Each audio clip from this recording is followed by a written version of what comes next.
ನಮಸ್ಕಾರ ಸ್ನೇಹಿತರೆ, ಎಲ್ರಿಗೂ ನಮ್ಮ ಚಾನಲ್ಗೆ ಸ್ವಾಗತ. ಇವತ್ತಿನ ವಿಡಿಯೋದಲ್ಲಿ ರೋಟಿ ಚಪಾತಿಗೆ ಸೂಕ್ತವಾದ ತುಂಬಾ ರುಚಿಯಾದ ಪಾಲಕ್ ಗ್ರೇವಿನ ಸುಲಭವಾಗಿ ಹೇಗೆ ಮಾಡಬೇಕು ಅಂತ ತೋರಿಸ್ಕೊಡ್ತಾ ಇದ್ದೀವಿ. ಇದ್ರ ಜೊತೆಗೆ ಪಾಲಕ್ ತಿಂದಾಗ ನಮ್ಮ ದೇಹಕ್ಕೆ ಏನೇನೆಲ್ಲ ಲಾಭಗಳು ದೊರೆಯುತ್ತವೆ ಅನ್ನೋದನ್ನು ಕೂಡ ವಿಡಿಯೋ ಕೊನೆಯಲ್ಲಿ ವಿವರಿಸಿದ್ದೀವಿ. ಆದ್ದರಿಂದ ವಿಡಿಯೋವನ್ನ ಸ್ಕಿಪ್ ಮಾಡದೆ ಕೊನೆವರೆಗೂ ನೋಡಿ, ನಿಮ್ಗೆ ತುಂಬಾ ಉಪಯುಕ್ತವಾದ ಮಾಹಿತಿಗಳು ಸಿಗುತ್ತವೆ. ಹಾಗಾದ್ರೆ ಬನ್ನಿ ಪಾಲಕ್ ಗ್ರೇವಿ ಹೇಗ್ ಮಾಡೋದು ಅಂತ ನೋಡ್ಕೊಂಡ್ ಬರೋಣ. ಇಲ್ಲಿ ನಾನು ಪಾಲಕ್ನ ತಗೊಂಡಿದ್ದೀನಿ. ಇವಾಗ ನಾವು ಗ್ಯಾಸ್ ಮೇಲೆ ಒಂದು ಕಡಾಯಿನ ಇಟ್ಟು ಇದರಲ್ಲಿ 1 ಗ್ಲಾಸ್ ಆಗುವಷ್ಟು ನೀರನ್ನ ಹಾಕಿ ಇದರಲ್ಲಿ ಪಾಲಕ್ನ ಕುದಿಸ್ಬೇಕಾಗುತ್ತೆ. ಜಾಸ್ತಿ ಕುದಿಸೋದೇನು ಬೇಡ, ಪಾಲಕ್ಕು ಒಂದು 5 ನಿಮಿಷ ಕುದಿಸಿದ್ರೆ ಸಾಕು. ಯಾಕಂದ್ರೆ ಮೊದಲೇ ಆ ಪಾಲಕಲ್ಲಿ ನೀರಿನ ಅಂಶ ಜಾಸ್ತಿ ಇರೋದ್ರಿಂದ ಅದು ಬೇಗನೆ ಕುದ್ದು ಬಿಡುತ್ತೆ. ಪಾಲಕ್ ಕುದಿಯೋಕೆ ತುಂಬಾನೇ ಸಮಯ ತಗೊಳ್ಳೋದಿಲ್ಲ, ಬೇಗನೆ ಕುದಿಯುತ್ತೆ. ಈ ರೀತಿಯಾಗಿ ಒಂದು 5 ನಿಮಿಷ ಕುದಿಸಿದ್ರೆ ಸಾಕು. ಈ ರೀತಿಯಾಗಿ ಕುದಿಸಿದ್ಮೇಲೆ ಇದರಲ್ಲಿ ಪಾಲಕ್ ಒಳಗಡೆ ಇರುವ ನೀರನ್ನ ತೆಗಿಬೇಕಾಗುತ್ತೆ. ಸ್ವಲ್ಪ ಕೂಡ ಪಾಲಕಲ್ಲಿ ನೀರಿರಬಾರ್ದು. ಈ ರೀತಿಯಾಗಿ ಪಾಲಕಲ್ಲಿರುವ ನೀರನ್ನ ತೆಗೆದು ಒಂದು ಪ್ಲೇಟಲ್ಲಿ ಹಾಕೊಳ್ತಾ ಇದ್ದೀನಿ. ಇವಾಗ ಪಾಲಕ್ ನೀರನ್ನ ಒಂದು ಬೌಲಲ್ಲಿ ಹಾಕೊಳ್ತಾ ಇದ್ದೀನಿ. ಇವಾಗ ಪಾಲಕ್ ಮತ್ತೆ ಪಾಲಕ್ ನೀರು ಸಪರೇಟ್ ಆಗಿ ಮಾಡಿದ್ದೀವಿ. ಈಗ ನಾನಿಲ್ಲಿ ಮಿಕ್ಸಿ ಜಾರಲ್ಲಿ ಪಾಲಕ್ನ ಹಾಕಿ ಇದನ್ನ ಗ್ರೈಂಡ್ ಮಾಡ್ಬೇಕಾಗುತ್ತೆ. ಈ ರೀತಿಯಾಗಿ ಪೇಸ್ಟ್ ಮಾಡಬೇಕು. ಇವಾಗ ಗ್ಯಾಸ್ ಮೇಲೆ ಒಂದು ಕಡಾಯಿನ ಇಟ್ಟಿದ್ದೀನಿ. ಇದರಲ್ಲಿ ಸ್ವಲ್ಪ ಎಣ್ಣೆನ ಹಾಕೊಳ್ತಾ ಇದ್ದೀನಿ. ಪೂರ್ತಿಯಾಗಿ ಎಣ್ಣೆ ಕಾದ್ಮೇಲೆ ಇದರಲ್ಲಿ ಜೀರಿಗೆ ಸಾಸಿವೆನ ಹಾಕೊಳ್ತಾ ಇದ್ದೀನಿ. ಜೀರಿಗೆ ಚೆನ್ನಾಗಿ ಫ್ರೈ ಆದ್ಮೇಲೆ ಇದಕ್ಕೆ ಉದ್ದಿನ ಬೇಳೆನ ಹಾಕೊಳ್ತಾ ಇದ್ದೀನಿ. ಉದ್ದಿನ ಬೇಳೆನ ಚೆನ್ನಾಗಿ ಫ್ರೈ ಮಾಡ್ಕೋಬೇಕು. ಚೆನ್ನಾಗಿ ಫ್ರೈ ಆದ್ಮೇಲೆ 2 ರಿಂದ 3 ಕಟ್ ಮಾಡಿರುವ ಹಸಿ ಮೆಣಸಿನಕಾಯಿನ ಹಾಕೊಳ್ತಾ ಇದ್ದೀನಿ. ಇದನ್ನು ಕೂಡ ಚೆನ್ನಾಗಿ ಫ್ರೈ ಮಾಡಬೇಕು. ಇವಾಗ 1 ಗಡ್ಡೆ ಈರುಳ್ಳಿನ ಕಟ್ ಮಾಡಿ ಇದರಲ್ಲಿ ಹಾಕೊಳ್ತಾ ಇದ್ದೀನಿ. ಈರುಳ್ಳಿನ ಚೆನ್ನಾಗಿ ಫ್ರೈ ಮಾಡ್ಕೋಬೇಕು, ಬ್ರೌನ್ ಕಲರ್ ಬರೋವರೆಗೂ. ಈರುಳ್ಳಿನ ಎಷ್ಟು ಚೆನ್ನಾಗಿ ಫ್ರೈ ಮಾಡ್ಕೋತೀವೋ ಅಷ್ಟು ಚೆನ್ನಾಗಿ ಗ್ರೇವಿ ರೆಡಿ ಆಗುತ್ತೆ. ಈ ರೀತಿಯಾಗಿ ಫ್ರೈ ಮಾಡ್ಕೊಂಡಾದ್ಮೇಲೆ ಇದನ್ನ ಅವಾಗ ಕೈ ಆಡಿಸ್ತಾ ಇರಬೇಕು, ಇಲ್ಲಾಂದ್ರೆ ಒಗ್ಗರಣೆ ಹೊತ್ತೋಗ್ಬಿಡುತ್ತೆ. ಗ್ರೇವಿ ಅಷ್ಟು ಚೆನ್ನಾಗಿ ಆಗೋದಿಲ್ಲ. ಗ್ಯಾಸ್ನ ಮೀಡಿಯಂ ಫ್ಲೇಮಲ್ಲಿ ಇಡಿ, ಚೆನ್ನಾಗಿ ಫ್ರೈ ಮಾಡ್ಕೊಳ್ಳಿ. ಈಗ ಸ್ವಲ್ಪ ಅರಿಶಿನ ಹಾಕೊಳ್ತಾ ಇದ್ದೀನಿ. ಇದನ್ನ ಚೆನ್ನಾಗಿ ಮಿಕ್ಸ್ ಮಾಡ್ಕೋಬೇಕು. ಇವಾಗ ನಾನಿಲ್ಲಿ ರುಚಿಗೆ ತಕ್ಕಷ್ಟು ಉಪ್ಪನ್ನ ಹಾಕೊಳ್ತಾ ಇದ್ದೀನಿ.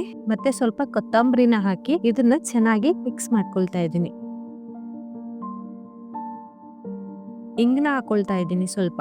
ಇಂಗು ಆಪ್ಷನಲ್ ಇದೆ, ನಿಮ್ಗೆ ಬೇಕು ಅಂದ್ರೆ ಹಾಕೋಬಹುದು, ಇಲ್ಲ ಅಂದ್ರೆ ಇಲ್ಲ. ಇದನ್ನ ಚೆನ್ನಾಗಿ ಫ್ರೈ ಮಾಡ್ಕೋಬೇಕು. ಈಗ ನಾನಿಲ್ಲಿ ಪೇಸ್ಟ್ ಮಾಡಿರುವಂತಹ ಪಾಲಕ್ನ ಹಾಕೊಳ್ತಾ ಇದ್ದೀನಿ. ಇದನ್ನ ಹಾಕೊಂಡು ಇದನ್ನ ಚೆನ್ನಾಗಿ ಫ್ರೈ ಮಾಡ್ಕೋಬೇಕು. ಒಂದು 10 ನಿಮಿಷನಾದ್ರೂ ಇದನ್ನ ಚೆನ್ನಾಗಿ ಫ್ರೈ ಮಾಡ್ಕೋಬೇಕಾಗುತ್ತೆ.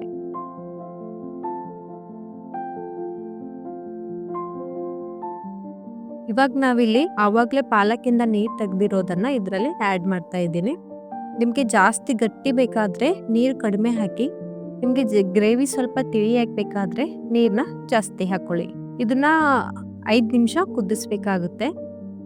5 ನಿಮಿಷ ಕುದ್ದಾದ್ಮೇಲೆ ಈಗ ಗ್ಯಾಸ್ ಮೇಲೆ ಬೇರೆ ಪ್ಯಾನ್ ಇಟ್ಟು ಇದರಲ್ಲಿ ಸ್ವಲ್ಪ ಎಣ್ಣೆನ ಹಾಕೊಳ್ತಾ ಇದ್ದೀನಿ. ಎಣ್ಣೆ ಕಾದ್ಮೇಲೆ ಸಾಸಿವೆನ ಹಾಕೊಳ್ತಾ ಇದ್ದೀನಿ, ಕರಿಬೇವು ಹಾಕ್ತಾ ಇದ್ದೀನಿ. ಇದನ್ನ ಚೆನ್ನಾಗಿ ಫ್ರೈ ಮಾಡ್ಕೋಬೇಕು. ಕಟ್ ಮಾಡಿರುವ ಸ್ವಲ್ಪ ಹಸಿ ಶುಂಠಿನ ಹಾಕೊಳ್ತಾ ಇದ್ದೀನಿ. ಮತ್ತೆ ಕಟ್ ಮಾಡಿರುವ ಬೆಳ್ಳುಳ್ಳಿನ ಹಾಕೊಳ್ತಾ ಇದ್ದೀನಿ. ಮತ್ತೆ ಕೆಂಪು ಮೆಣಸಿನಕಾಯಿನ ತಗೊಂಡಿದ್ದೀನಿ. ಇದನ್ನ ಚೆನ್ನಾಗಿ ಫ್ರೈ ಮಾಡ್ಕೋಬೇಕು. ನಾವು ಗ್ರೇವಿಗೆ ಒಗ್ಗರಣೆ ಮಾಡ್ತಾ ಇರೋದು ಇವಾಗ. ಇದು ರೆಡಿ ಆಗಿದೆ. ಈಗ ನಾವು ಗ್ರೇವಿಯಲ್ಲಿ ಈ ಒಗ್ಗರಣೆನ ಹಾಕೊಳ್ತಾ ಇದ್ದೀನಿ. ಚೆನ್ನಾಗಿ ಮಿಕ್ಸ್ ಮಾಡಿ ಮತ್ತೆ 5 ನಿಮಿಷ ಇದನ್ನ ಕುದಿಸ್ಬೇಕು. ಮತ್ತೆ ರುಚಿಗೆ ತಕ್ಕಷ್ಟು ಉಪ್ಪನ್ನ ಹಾಕಿ ಇವಾಗ ಚೆನ್ನಾಗಿ ಮಿಕ್ಸ್ ಮಾಡ್ಕೋಬೇಕು.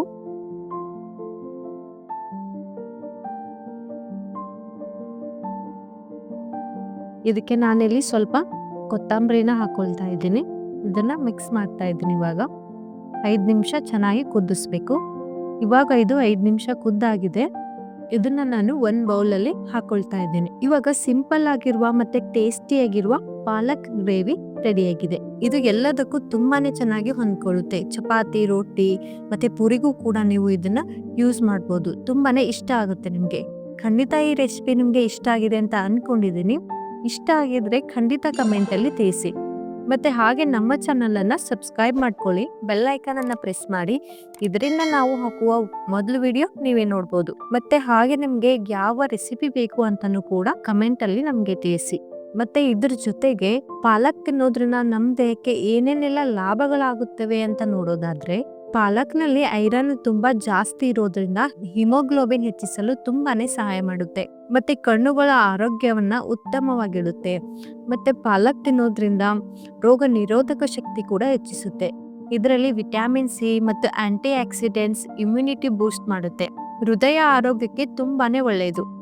ಪಾಲಕ್ ನಲ್ಲಿರುವ ಪೊಟ್ಯಾಸಿಯಂ ರಕ್ತದೊತ್ತಡವನ್ನ ಸಮತೋಲನದಲ್ಲಿಡುತ್ತೆ ಮತ್ತೆ ಜೀರ್ಣಕ್ರಿಯೆಯನ್ನು ಸುಧಾರಿಸುತ್ತೆ. ಪಾಲಕ್ ನಲ್ಲಿ ಹೆಚ್ಚಿನ ಫೈಬರ್ ಇರೋದ್ರಿಂದ ಹೊಟ್ಟೆ ಹಗುರವಾಗುತ್ತೆ ಮತ್ತು ಮಲಬದ್ಧತೆಯನ್ನ ಕಡಿಮೆ ಮಾಡುತ್ತೆ. ಇನ್ನೊಂದೇನಂದ್ರೆ ಚರ್ಮ ಮತ್ತು ಕೂದಲಿಗೆ ತುಂಬಾನೇ ಒಳ್ಳೆಯದು ಪಾಲಕ್ಕು. ವಿಟಮಿನ್ ಇ, ಎ ಮತ್ತು ಸಿ ಚರ್ಮದ ಹೊಳಪನ್ನ ಹೆಚ್ಚಿಸುತ್ತೆ ಮತ್ತೆ ಕೂದಲನ್ನ ಬಲಪಡಿಸುತ್ತೆ. ಮತ್ತೆ ಇನ್ನೊಂದೇನಂದ್ರೆ ಇದು ತೂಕ ಇಳಿಸಲು ತುಂಬಾನೇ ಸಹಾಯವಾಗಿದೆ. ಯಾರ್ಯಾರೆಲ್ಲ ಡಯಟ್ ಮಾಡ್ತಾ ಇರ್ತೀರಾ ಅವರು ಪಾಲಕ್ನ ಯೂಸ್ ಮಾಡ್ಬೋದು. ಇದರಲ್ಲಿ ಕಡಿಮೆ ಕ್ಯಾಲೋರಿ ಮತ್ತೆ ಹೆಚ್ಚು ಪೋಷಕಾಂಶ.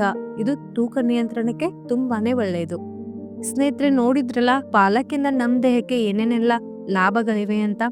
ಖಂಡಿತ ನಿಮ್ಗೆ ನಾವು ಮಾಡಿರುವಂತಹ ಪಾಲಕ್ ಗ್ರೇವಿ ಮತ್ತೆ ನಾವು ಕೊಟ್ಟಿರುವಂತಹ ಪಾಲಕ್ನ ಮಾಹಿತಿ ನಿಮ್ಗೆ ಇಷ್ಟ ಆಗಿದೆ ಅಂತ ಅನ್ಕೊಂಡಿದ್ದೀನಿ. ಇಷ್ಟ ಆಗಿದ್ರೆ ಖಂಡಿತ ಕಮೆಂಟ್ ಅಲ್ಲಿ ತಿಳಿಸಿ.